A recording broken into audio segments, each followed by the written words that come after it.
Merhaba arkadaşlar, kanalımıza hoş geldiniz. Bugün sizlere güzel tariflerden en lezzetli ve kolay dondurmalı milkshake tarifi paylaşıyorum. Dondurmalı milkshake yapmak için öncelikle blender kavanozuna 3 adet hurma,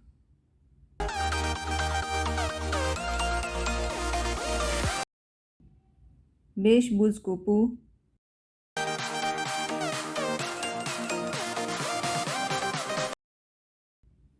1 bardak süt,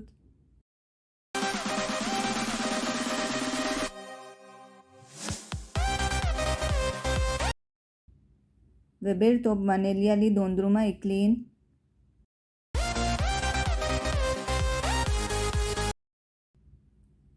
İyice karıştıralım.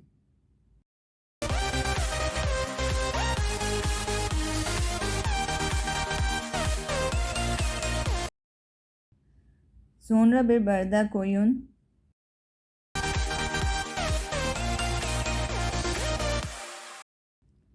Üzerine 1 top dondurma koyun.